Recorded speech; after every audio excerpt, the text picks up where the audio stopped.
하나님 말씀 보도록 하겠습니다. 사무엘하 2장 24절에서 3장 5절까지 말씀입니다. 사무엘하 2장 24절에서 3장 5절까지 말씀입니다. 우리 한 절씩 교독하도록 하겠습니다. 요압과 아비새가 아브넬의 뒤를 쫓아 기브온 거친 땅의 길가 기아 맞은 쪽 암만산에 이를 때에 해가 졌고 베냐민 족속은 함께 모여 아브넬을 따라 한 무리를 이루고 작은 산 꼭대기에 섰더라. 아브넬이 요압에게 외쳐 이르되 칼이 영원히 사람을 상하겠느냐? 마침내 참혹한 일이 생길 줄을 알지 못하느냐? 내가 언제 무리에게 그의 형제 쫓기를 그치라 명령하겠느냐?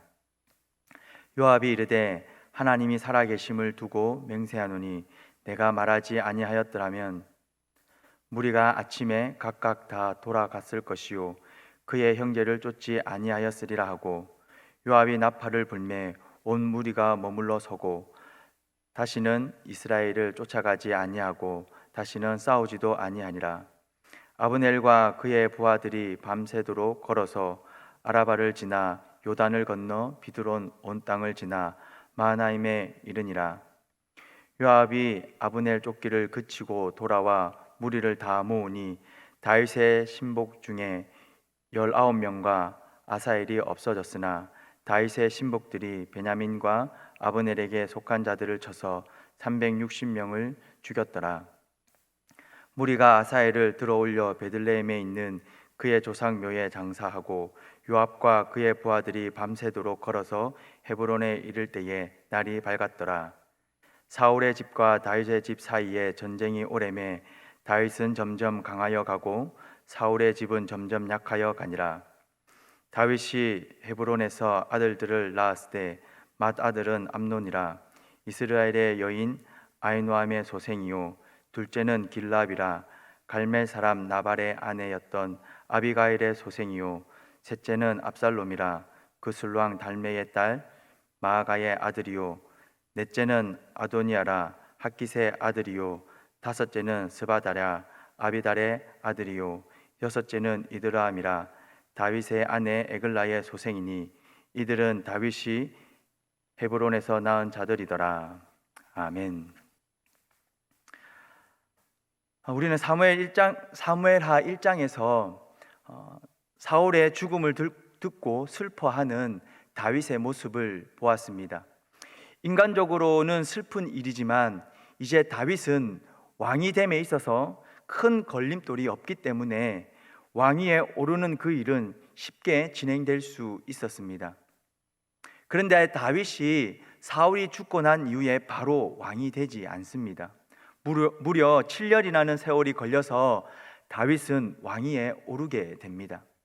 그 7년 동안 이스라엘 나라 안에는 두 사람의 왕이 존재했고 그로 인해서 내전의 시기를 보내게 됩니다.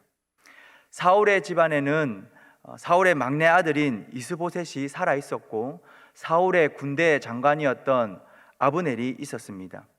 아브넬은 이 이스보셋을 왕으로 세우고 그 뒤에서 이스보셋을 조정하며 이스라엘의 모든 것을 통치하는 실질적인 그런 사람의 역할을 하고 있었습니다. 사울이 죽었음에도 다윗은 결코 서두르지 않았습니다. 다윗은 하나님께 물었고 하나님의 지시대로 헤브론으로 올라갑니다. 다윗은 하나님의 주권과 섭리를 믿었습니다. 하나님을 온전히 신뢰하고 있었습니다. 그렇기에 그는 하나님의 때를 기다렸습니다. 거칠 것이 없었지만 그는 하나님의 때를 기다리고 또 기다리며 그렇게 신뢰의 그 자리에 서 있었습니다. 믿음은 하나님을 신뢰함으로 상황 가운데에서 하나님의 때를 기다리는 인내의 과정이다라고 할 수 있습니다. 상황만으로는 하나님의 뜻을 단정 짓는 것은 위험합니다. 왜냐하면 우리의 연약함은 우리가 편한 대로 상황을 판단하고 또 결정하려고 하는 성향이 있기 때문입니다. 그렇기에 다윗은 사울이 죽은 상황 속에서 서두르지 않았습니다. 그는 도리어 더 신중하게 하나님께 묻고 행동합니다. 우리의 삶의 가장 확실한 순간에 우리가 하나님의 뜻을 다윗과 같이 하나님의 뜻을 묻고 알고 그렇게 기도하는 것은 참 중요한 신앙의 모습입니다. 성도의 삶이라는 것은 하나님의 인도를 받는 삶입니다. 하나님의 인도하심을 받고자 기도하는 것, 그리고 행동하는 것은 성도로서 참 아름다운 모습입니다. 좋을 때든지 안 좋을 때든지 하나님 앞에 엎드리는 것은 우리가 정욕대로, 내가 편한 대로 행하는 것으로부터 우리를 지켜줍니다. 그렇기에 삶의 모든 상황 속에서 하나님의 인도하심을 구하고 행하고자 힘쓸 수 있기를 바랍니다. 하나님의 인도하심을 그래서 온전히 누리는 삶을 살아갈 수 있기를 바랍니다. 오늘 본문 3장 1절 말씀을 한번 보시겠습니다. 사울의 집과 다윗의 집 사이에 전쟁이 오래매 다윗은 점점 강하여 가고 사울의 집은 점점 약하여 가니라. 사울의 집과 다윗의 집 사이에 오랜 기간 동안 전쟁이 있었습니다. 하지만 이 전쟁 중에 늘 승리하는 것은 다윗이었습니다. 비록 전쟁 중에 각자의 사랑하는 또 아끼는 부하들을 잃는 그런 안타까운 일들이 양쪽 진영에 다 생겼지만 이로 인하여서 타격을 더 많이 입는 쪽은 사울이었습니다. 사울의 집안은 전쟁을 하면 할수록 약하여지고 다윗의 집안은 전쟁을 하면 할수록 강력해집니다. 오늘 본문 2절에서부터 5절까지는 다윗의 아들들을 소개하고 있습니다. 이것은 다윗이 점점 강하여지고 있다라는 사실을 보여주기 위해서 소개했다라고 할 수 있습니다. 다윗의 그 강성함에는 다 이유가 있는데요. 다시 한번 더 3장 1절 말씀을 보시겠습니다. 다윗은 점점 강하여 가고 사울의 집은 점점 약하여져 간다라고 말씀을 합니다. 다윗이라는 한 개인과 사울의 전체 집안을 비교하고 있습니다. 이것은 사울의 집안이 점점 약해져 가는 것이 다윗 집안에, 다시 말해서 다윗을 추종하는 수많은 사람들의 어떤 능력 때문이 아니라 다윗 개인에게 행하신 하나님의 계획과 도우심 때문이다라는 것을 말해주고 있습니다. 다윗은 점점 강하여지고 이것은 하나님이 그와 함께 하였다라는 것을 의미합니다. 나중에 살펴보시겠지만 사무엘하 5장 10절 말씀에 보면 만군의 하나님 여호와께서 함께 하시니 다윗이 점점 강성하여 가니라 라고 기록되어 있습니다. 다윗의 강성함은 그와 함께 했던 무리의 강력함이 아니라 하나님께서 그와 함께 했기 때문에 그는 강성해질 수 있었다라고 말하고 있습니다. 성도 여러분, 우리는 하나님의 축복의 통로입니다. 하나님께서 함께함이 우리의 힘이고 우리의 강함의 이유가 됩니다. 창세기 12장 3절 말씀입니다. 너를 축복하는 자에게는 내가 복을 내리고 너를 저주하는 자에게는 내가 저주하리니 땅의 모든 족속이 너로 말미암아 복을 얻을 것이니라 하신지라. 우리가 어디에 있든지 우리를 통하여서 하나님의 복이 흘러간다라고 말씀합니다. 우리가 하나님의 뜻대로 살고자 애쓰고 하나님 앞에서 신실하게 살고자 한다면 우리에게 연약함이 있지만 그러나 하나님께서는 저와 여러분들에게 주시고자 약속하신 그 축복을 우리에게 주시고 더 나아가 그 복이 우리에게만 머물지 않고 흘러서 내가 속한 가정과 삶터에 하나님의 복이 임할 것을 약속해 주셨습니다. 간절히 소망하고 바라는 것은 우리 모두가 하나님 앞에 신실한 자로, 하나님을 많이 사랑하는 자로 온전히 세워짐으로 말미암아 하나님께서 우리에게 부어주시는 그 복의 은혜를 우리가 충만히 누리고, 또 우리를 통하여서 우리가 속해 있는 그 삶의 현장 속에 하나님의 은혜가 흘러 넘칠 수 있기를 주님의 이름으로 축복합니다. 다윗은 하나님의 은혜로 점점 강하여져 가고 있습니다. 사울이 죽음으로 말미암아 점점 더 강성해짐으로 말미암아 그는 더 이상 도망 다니지 않아도 됩니다. 전쟁에서 늘 승리합니다. 어떻게 보면 다윗의 삶은 이제는 고난이 점점 줄어들고 평온의 시대, 크게 걱정할 것이 없는 그런 삶이 시작되었다라고도 할 수 있습니다. 사람이 평안할 때 하나님을 향한 마음과 열정은 느슨해지기 쉽습니다. 고난 가운데에 하나님을 간절히 찾는 것, 우리가 삶의 경험을 통해서 잘 알지 않습니까? 어려움이 있고 고난이 있으면 우리는 하나님 아버지 앞에 나와 열심히 기도합니다. 하지만 고난의 순간이 지나가거나 그것이 끝나갈 듯 하면 하나님을 찾고 하나님께 집중했던 우리의 시선은 점점 세상으로 눈을 돌리게 됩니다. 오늘 본문 3장 3절 말씀을 한번 보시겠습니다.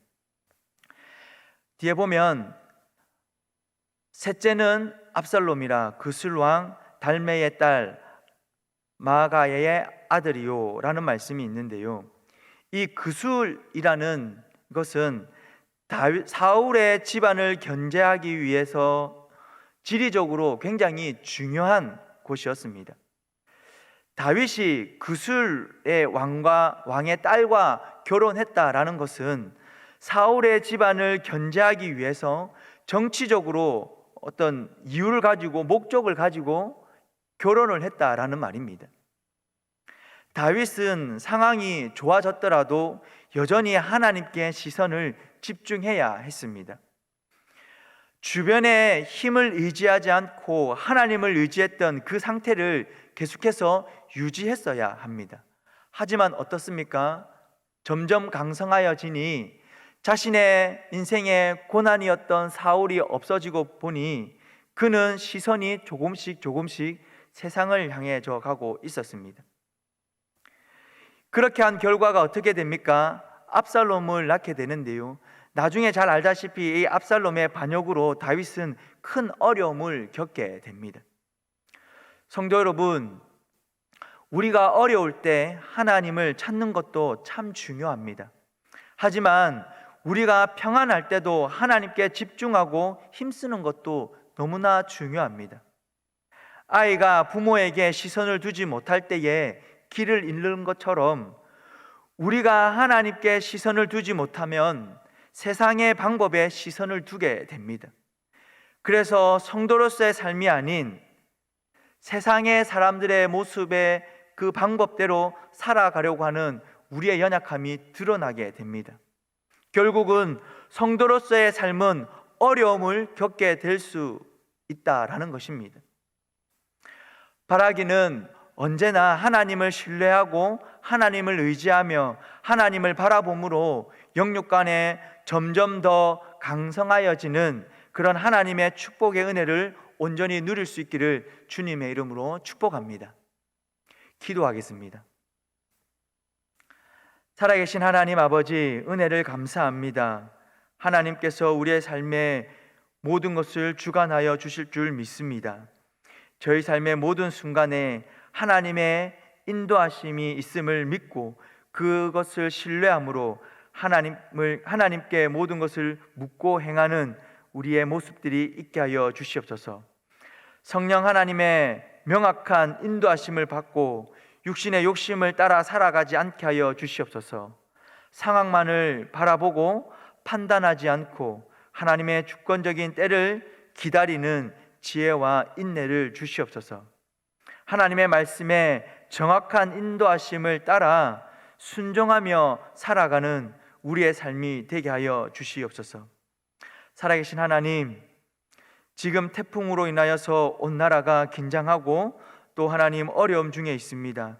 하나님, 이 태풍으로부터 이 나라를 지켜보아여 주시고 특별히 하나님 나라의 백성들을 지켜보아여 주시옵소서. 이 태풍이 속히 지나가게 하시고 이 태풍으로부터 어려움을 겪고 있는 모든 사람들을 하나님 지켜보아여 주시옵소서. 큰 피해 없이 지나가게 하여 주시옵소서. 하나님, 이런 태풍의 어려움 속에서도 또 하나님 우리가 주어진 삶을 살아가게 됩니다. 하나님께서 주신 오늘 하루의 삶을 하나님 아버지 앞에 있어서 부끄럽지 않는 삶을 살아갈 수 있도록 하나님 인도하여 주시옵소서. 하나님께서 인도하는 그 길 따라 온전히 살아갈 수 있도록, 그 길 따라 걸어갈 수 있도록 우리가 영적으로 민감한 사람이 되게 하여 주시옵소서. 하나님, 오늘도 이 시간에 우리에게 주어진 여러 가지 삶의 문제를 두고 하나님 아버지 앞에 기도합니다. 하나님, 답답한 마음, 또 하나님의 위로를 구하는 그 간절한 기도의 소리 앞에 하나님께서 위로하여 주시고 응답하여 주심으로 말미암아 감사의 기도의 제목들이 이 입술 가운데에 온전히 고백되어질 수 있도록 주님 역사하여 주시옵소서. 하나님, 주어진 삶 속에서 하나님의 영광을 드러내는 하나님 그런 그리스도인의 삶을 온전히 살아갈 수 있도록 역사하여 주시옵소서. 감사합니다. 예수님의 이름으로 기도드립니다. 아멘. 계속해서 개인적으로 기도하며 나아가겠습니다.